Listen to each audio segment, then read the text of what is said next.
मुख्यमंत्री बनने के बाद सम्राट चौधरी के लिए भी ये नेतृत्व क्षमता का पहला बड़ा अग्नि परीक्षा थी। बांकीपुर को बचाने के लिए सरकार से लेकर संगठन तक ने अपनी पूरी ताकत झोंकी हुई थी, लेकिन जब नतीजे सामने आए तो साफ हो गया कि केवल सत्ता और गद्दी से जनता का भरोसा नहीं जीता जा सकता है। और हम पूरी समीक्षा करेंगे। बांकीपुर के लोग हमारे हैं, हमसे अलग क्यों हुए इसकी भी हम समीक्षा करेंगे। और पुनः बांकीपुर में जब से हमारी सरकार बनी है या उसके पहले हम लोगों ने वहाँ विकास किया है, अभूतपूर्व विकास हुआ है और आगे भी बांकीपुर हमारी प्राथमिकता में रहेगा। बांकीपुर उपचुनाव का नतीजा बिहार की स्थापित राजनीति के लिए एक बड़ा वेकअप कॉल भी है। 3 दशकों से बीजेपी का सबसे मजबूत शहरी गढ़ में से इस तरह का बदलाव न सिर्फ बीजेपी के लिए बल्कि आरजेडी जैसी पार्टियों के लिए, जो कि नए नेतृत्व के सहारे अब चल रही है, तेजस्वी यादव के अब सहारे चल रही है, उसके लिए भी कई सियासी संदेश आज का ये बांकीपुर का नतीजा देता है। पिछले चुनावों में जिस वोट बैंक को तेजस्वी अपना एकाधिकार मानकर चलते थे, उस धारणा को इस बार बांकीपुर के मतदाताओं ने ध्वस्त कर दिया। बांकीपुर बिहार की सबसे शिक्षित सीटों में से एक कही जा सकती है। आरजेडी एमवाई और जातिगत गणित वाली राजनीति में यह मानकर बैठी थी कि एंटी इनकम्बेंसी का सीधा फायदा उन्हें मिलेगा, लेकिन बांकीपुर की जनता ने उन्हें बता दिया कि अब टाइम बदल रहा है, घर बैठे वोट नहीं मिल सकता। प्रशांत किशोर ने बांकीपुर की जनता को बहुत सारे वादे किए और ऐसे ऐसे वादे किए हैं कि मैं चैनल पे आपको बता भी नहीं सकती है, जो कि असंभव है।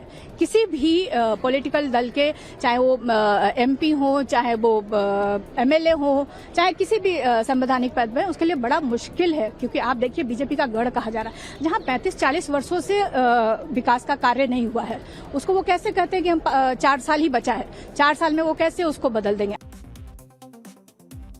बांकीपुर के जनादेश ने साफ कर दिया है कि बिहार का नया और युवा वोटर अब केवल जाति या खास विचारधारा के आधार पर नहीं बल्कि एक नए विजन की कसौटी पर अब वोट दे रहा है।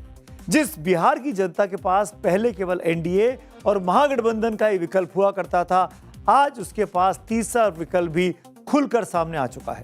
बांकीपुर के चुनावी रण में इस बार पटना का फर्स्ट टाइम और यंग वोटर्स ने भी गेम चेंजर के तौर पर वो साबित हुए हैं।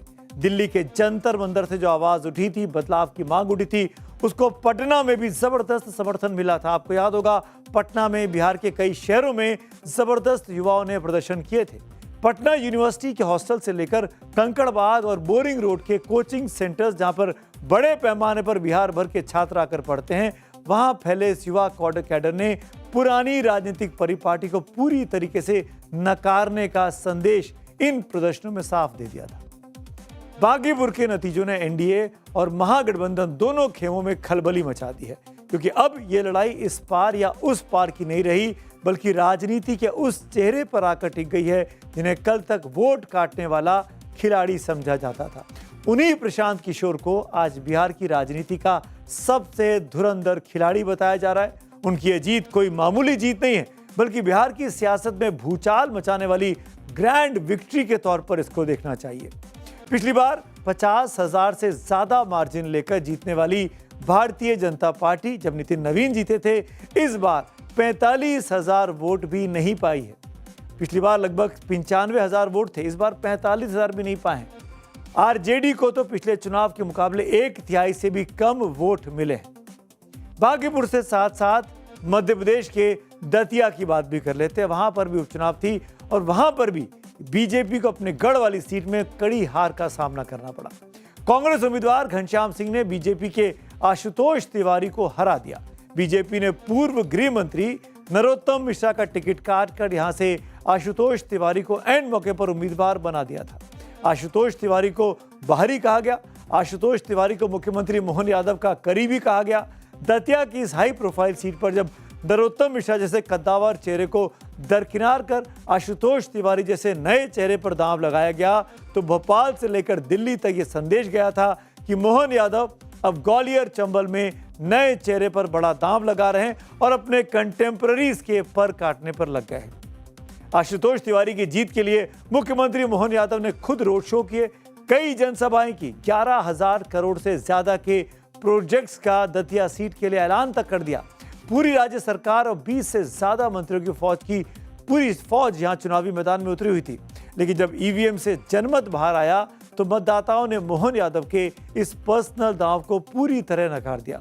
और इतना ही नहीं, जिस नरोत्तम मिश्रा का टिकट काटकर आशुतोष तिवारी को मिला था, उस नरोत्तम के पोलिंग बूथ पर बीजेपी कांग्रेस से पिछड़ गई। तो यह भी कहा जा रहा है कि क्या नरोत्तम मिश्रा ने तो नहीं दगाबाजी कर दी।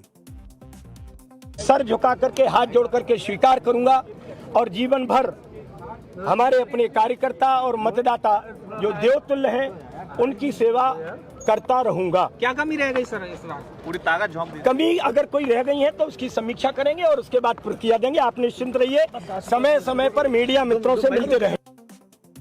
दरअसल दतिया विधानसभा सीट सालों से बीजेपी के कद्दावर नेता नरोत्तम मिश्रा का अभेद्य गढ़ कही जाती है। नरोत्तम मिश्रा 2008, 2013 और 2018 में लगातार 3 बार यहां से विधायक चुनकर विधानसभा पहुंचे। लेकिन 2023 के आम चुनाव में कांग्रेस के राजेंद्र भारती ने बेहद कड़े मुकाबले में उनको शिकस्त दे दी थी। हालांकि हार के बावजूद दतिया की सियासत का केंद्र बिंदु नरोत्तम मिश्रा बने रहे। लेकिन जब इस चुनाव की बारी आई, यहां पर उपचुनाव की, तो नरोत्तम मिश्रा को टिकट भारतीय जनता पार्टी ने नहीं दिया। यह कहा गया इंटरनल सर्वे में नरोत्तम मिश्रा के खिलाफ माहौल है और उन्होंने आशुतोष को यहां पर टिकट दे दिया। नरोत्तम मिश्रा के इसी दर्द और समर्थकों की नाराजगी की कीमत बीजेपी को अपनी सबसे सुरक्षित सीट को लगातार दूसरी बार हार कर चुकानी पड़ी है। इसमें कांग्रेस पार्टी भी पूरा मजबूती से एकजुट होकर इस चुनाव को लड़ी। राज्यसभा के चुनावों में जिस तरीके से मीनाक्षी नटराजन को शिकस्त मिली थी, उसके बाद पूरी पार्टी इस चुनाव में ये दिखाने की कोशिश में थी कि पूरी मध्य प्रदेश यूनिट एक साथ है। इसी के साथ मोहन यादव की राजनीतियां इस बार ताश के पत्तों की तरह ढहती हुई दिखाई दी। दतिया की जनता को खूब खूब खूब साधुवाद, खूब उनका ऋणी और उनका धन्यवाद देना चाहता हूं, जिन्होंने मध्य प्रदेश की राजनीति में बदलाव का शंखनाद किया। और अब एक और दिलचस्प आंकड़ा देखिए। जब से मोहन यादव मध्य प्रदेश के मुख्यमंत्री बने, तब से लेकर अब तक प्रदेश में कुल 3 विधानसभा उपचुनाव हुए और इन 3 में से बीजेपी को 2 बार, जी हां 2 बार करारी हार का सामना करना पड़ा। यानी मोहन यादव का स्ट्राइक रेट घटकर महज 33% पर आ गया है। दतिया से पहले विजयपुर और बुधनी में उपचुनाव हुए थे।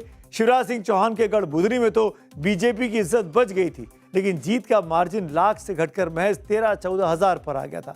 लेकिन विजयपुर में कांग्रेस छोड़कर बीजेपी में आए और मोहन यादव सरकार में कैबिनेट मंत्री बने रामनिवास रावत खुद अपनी पारंपरिक सीट पार्टी बदलने की वजह से नहीं बचा सके थे। बिहार मध्य प्रदेश में हुए उपचुनाव में तो बीजेपी हार गई, लेकिन गुजरात के मंजलपुर में बीजेपी ने एक बार फिर जीत का झंडा लहराया। बीजेपी के सत्येंद्र भाई पटेल ने कांग्रेस के भीखा भाई रबारी को 30,499 वोटों के बड़े अंतर से शिकस्त दी है।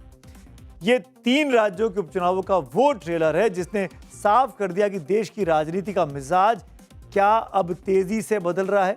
देश का मिजाज क्या बदलने की ओर संकेत दे रहा है। ये नतीजे सिर्फ हार जीत के आंकड़े नहीं हैं, बल्कि भारत के उस न्यू एज वोटर की सोच का घोषणा पत्र है जिसके दिमाग में बहुत कुछ नया चल रहा है, जिसके हिसाब से अब पार्टियों को भी चलना होगा। और उपचुनावों में अगर सरकार रहते उपचुनाव हार जाएं तो कहा जाता है कि ये स्थानीय सरकारों पर भी मैंडेट है। तो क्या ये मैंडेट जो आया बांकीपुर में, जो मैंडेट आया दतिया में, वो वहाँ के मुख्यमंत्रियों के लिए भी कोई संदेश लेकर आया है? क्या बीजेपी मंथन कर इन मुख्यमंत्रियों के भविष्य के बारे में कुछ सोचेगी? अब ये सब सवाल जो हैं वो गर्भ में भविष्य के